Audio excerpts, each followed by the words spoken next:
तेनाली रामा और राजा का चतुर तोता। विजयनगर में राजा कृष्णदेव राय का दरबार हमेशा की तरह गुलजार था। एक दिन पड़ोसी राज्य के राजा ने उन्हें एक अनोखा तोता भेंट किया।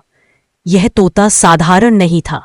यह न सिर्फ बोलता था बल्कि पहेलियां सुलझाता था, सवालों के जवाब देता था और यहां तक कि दरबारियों की चुगली भी राजा को बता देता था। उसकी आवाज इतनी मधुर थी कि सुनने वाले मंत्रमुग्ध हो जाते और उसकी चतुराई ऐसी कि बड़े बड़े पंडित भी हार मान लेते। राजा ने तोते को सोने के पिंजरे में रखा और घोषणा की, यह तोता विजयनगर का सबसे चतुर प्राणी है।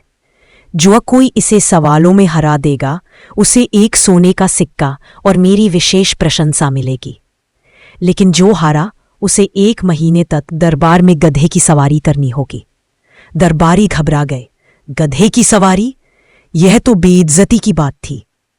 फिर भी कई दरबारियों ने हिम्मत की।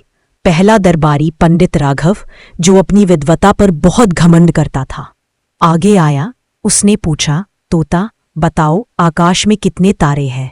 तोता हंसा और बोला, पंडित जी, जितने बाल आपके सिर पर हैं उतने ही तारे आकाश में हैं। गिन लीजिए, जवाब मिल जाएगा। दरबार में हंसी का ठहका गूंजा। पंडित राघव का चेहरा लाल हो गया, क्योंकि उनके सिर पर तो गिने चुने बाल ही बचे थे। वह चुपचाप बैठ गए। दूसरा दरबारी सेनापति वीरभद्र, जो अपनी ताकत पर इतराता था, बोला, तोता बताओ, मेरे एक मुक्के में कितनी ताकत है? तोता चहका, सेनापति जी, उतनी ताकत जितनी एक मच्छर के काटने में होती है, चाहे तो आजमा ले। दरबार फिर हंसी से गूंज उठा। वीरभद्र गुस्से में तमतमाया, लेकिन राजा की हंसी देखकर चुप हो गया। एक के बाद एक सारे दरबारी हार गए। तोता हर बार जवाब देकर सबको चकित कर देता।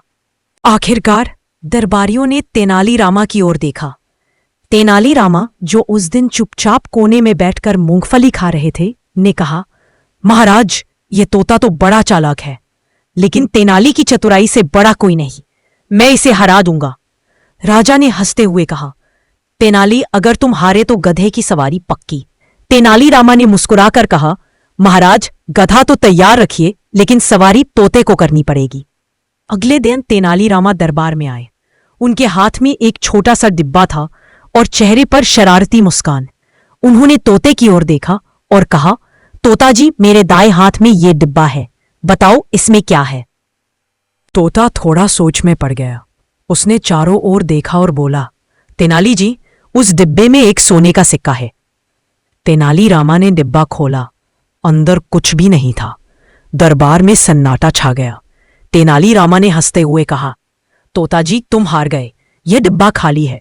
तोता तुरंत चहका, नहीं नहीं, मैंने सोचा आप जैसे चतुर व्यक्ति के डिब्बे में सोना ही होगा, लेकिन खालीपन भी तो एक जवाब है, क्योंकि शून्य भी एक संख्या है। दरबार फिर हंसी से गूंज उठा।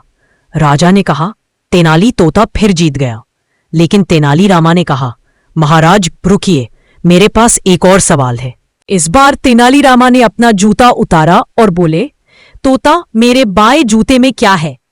तोता तुरंत बोला, आपका पैर। तेनालीरामा ने चालाकी से पहले ही जूता उतार लिया था। उन्होंने जूता उल्टा करके दिखाया। वह खाली था। तोता जी, गलत जवाब। दरबार में हंसी का गुब्बारा फट पड़ा। तोता चुप रहा, लेकिन उसने हार नहीं मानी। वह बोला, तेनाली जी, आपने जूता उतारा ही इसलिए था कि सवाल में दम हो। मैं फिर जीता। राजा और दरबारी हैरान थे। तेनालीरामा ने सोचा, यह तोता सचमुच चालाक है। फिर उन्होंने अपनी जेब से एक छोटा सा दर्पण निकाला और तोते के सामने रख दिया। तोता जी, बताओ, इस दर्पण में क्या दिख रहा है?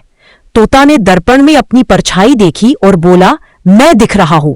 तेनालीरामा हंसे और बोले, गलत, ये दर्पण टूटा हुआ है, इसमें कुछ नहीं दिखता। दरबारियों ने दर्पण देखा, वह वाकई टूटा हुआ था। तोता अब की बार चुप रहा। राजा ने तालियां बजाईं और कहा, तेनाली, तुमने कर दिखाया, तुम्हारा इनाम पक्का। तेनालीरामा ने मुस्कुराते हुए कहा, महाराज, तोता चतुर है, लेकिन तेनाली की चालाकी के आगे सब फेल।